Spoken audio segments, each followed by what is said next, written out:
جوان 23 ساله‌ای که نامزد 18 سالش را با 20 ضربه کارت آشپزخانه به قتل رسونده بود، در دفاعیات خودش پرده از علت این قتل هولناک برداشت. لطفاً اگر به شنیدن پرونده‌های جنایی علاقه‌مندید، کانال پرونده‌های جنایی رو دنبال کنید. لطفاً تا آخر ویدیو همراه ما باشید. ساعت 20 شب 13 دی ماه سال 1402 بود که پسر جوان کارد آشپزخانه را از زیر کاپشن خودش بیرون کشید و به سوی دختر 18 ساله‌ای در کنار خیابان معروف هجوم برد. اون بی‌محابا ضربات وحشتناک کارد رو بر پیکر دختر جوان فرود می آورد و هیچ توجهی به چشمان وحشت زده رهگذران نداشت که حیرت زده به اون نگاه می کردن. اما هیچ کس جرأت دخالت در این ماجرا رو نداشت.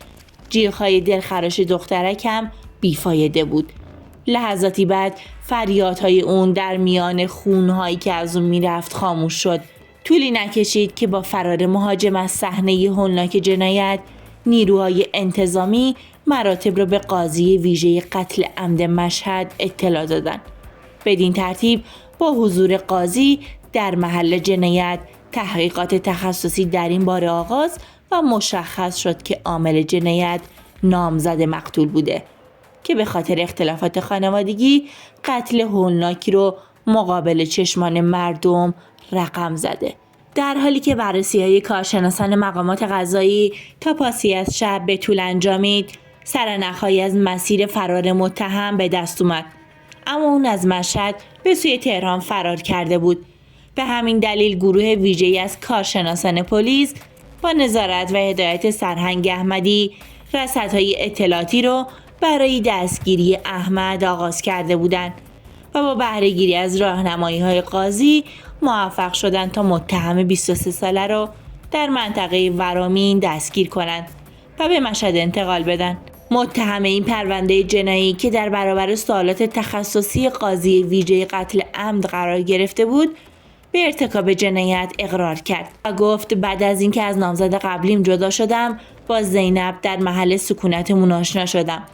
به طور سنتی پای سفره عقد نشستیم، ولی خیلی زود اختلافات ما به دلیل بی‌محلی‌های نامزدم شروع شد. اون جوابمو نمیداد و رفتارهای عجیبی داشت.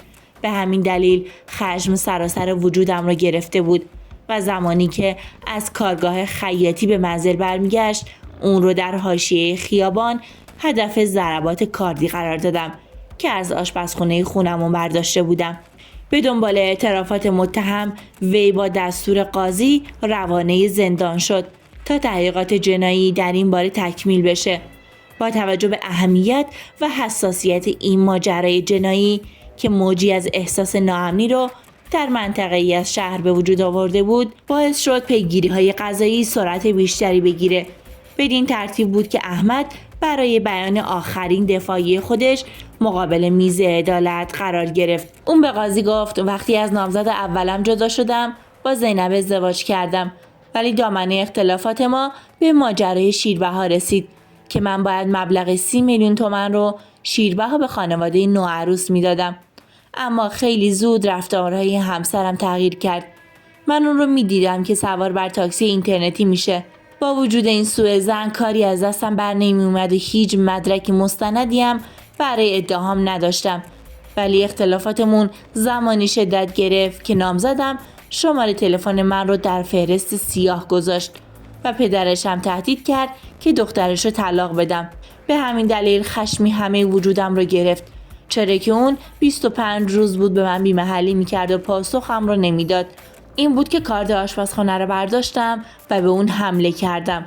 با بیان آخرین دفاعیت متهم، کیفرخواست این پرونده جنایی صادر شد. با توجه به اینکه متهم به قتل بود و جنایت اون نظم و امنیت عمومی رو به هم زده بود و احساسات عمومی رو جریحه دار کرده بود، حکم قصاص برای اون صادر شد. ولی اولیای دم توان پرداخت تفاضل دیگه یا سهم دیگه صاحبان حق قصاص رو نداشتند و با درخواست دادستان و تایید رئیس قوه قضاییه تفاضل دیگه از بیت المال پرداخت شد. خیلی ممنون که تا اینجای ویدیو با ما همراه بودید. لطفاً اگر به شنیدن پرونده‌های جنایی علاقه‌مندید، کانال پرونده‌های جنایی رو دنبال کنید و زنگوله رو بزنید تا از جدیدترین ویدیوهای کانال با خبر بشید.